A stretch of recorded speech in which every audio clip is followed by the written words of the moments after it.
Hello student, स्वागत है आप सभी का हमारे coaching institute the exam planet में। आशा करते हैं कि आप सब ठीक होंगे, स्वस्थ होंगे, मस्त होंगे।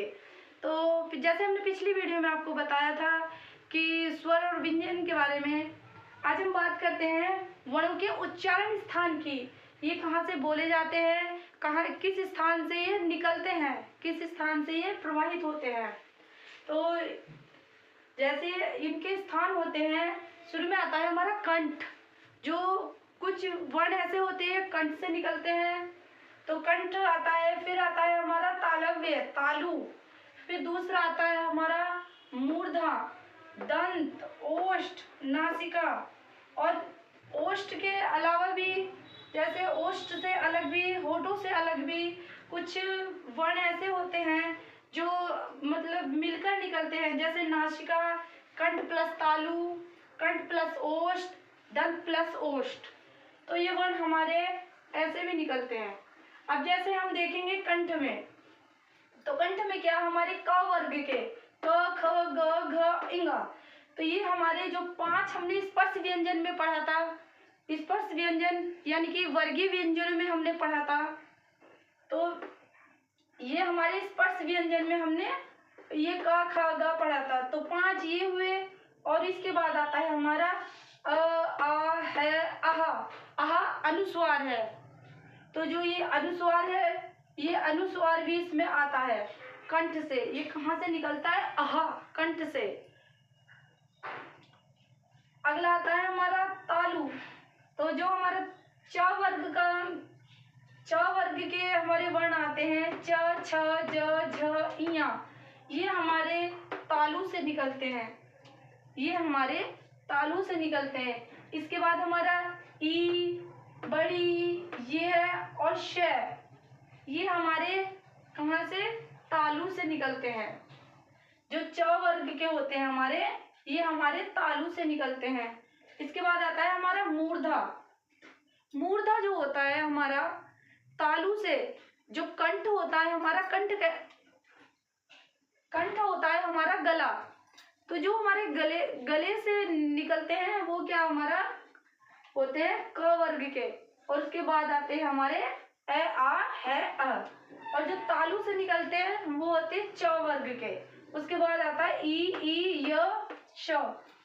तालु होता है हमारा, जो हमारे जीभ के ऊपर का हिस्सा होता है उसे हम तालु कहते हैं। गले से आगे जो भाग आता है हमारा, वह हमारा तालव्य होता है। अब उससे आगे का जो भाग होता है, जो हमारे ये दांत होते हैं, ऊपर के जो मसूड़े होते हैं, और जो इसके अंदर का भाग होता है, जो तालव्य के अंदर का भाग होता है, मसूड़े के अंदर का भाग होता है, ये तालु से आगे का भाग होता है, इसे मूर्धा कहते हैं। तो ये जो होते हैं हमारे, ये हमारे ट वर्ग के, ट, ठ, ड, ढ, अण। और इससे भी आगे 3 वर्ण, ये ऋषि और रै और श, ये हमारे कहाँ से? मूर्धा से निकलते हैं।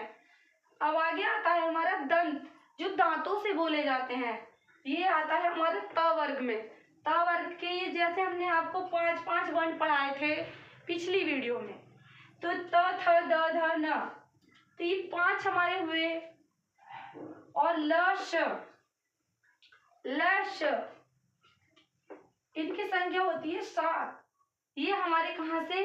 दांतों से निकलते हैं।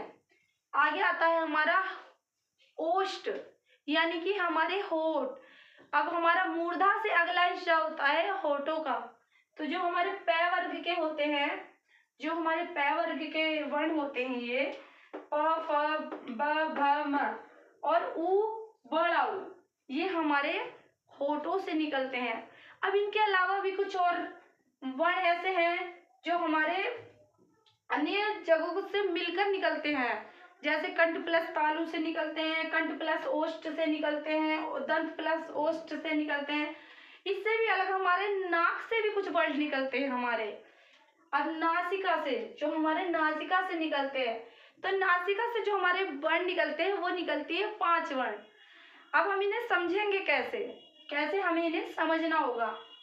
अब हम जो हमारी स्पर्श व्यंजन के जो हमारे वर्ण है, ये इनके जो लास्ट वाले वर्ण है। जैसे क वर्ग में अंगा आया, च वर्ग में इया आया, ट वर्ग में अणया आया, त वर्ग में न आया और प वर्ग में मैं आया। तो ये हमारे पांचों कहाँ से निकलेंगे? नासिका से निकलेंगे। हम इनको उच्चारित भी करके देख सकते हैं। जैसे इया, तो कहाँ से? हमारी नाक से भी इसकी वायु प्रवाहित होती है। मुख के साथ साथ हमारी नाक से भी वायु प्रवाहित होती है। तो ये हमारे नासिका वर्ण होते हैं, हमारी नासिका से निकलते हैं। जैसे हम बोलेंगे माँ, तो जब हम मैं बोलेंगे तो हमारी नासिका से भी, नाक से भी हमारी वायु प्रवाहित होगी।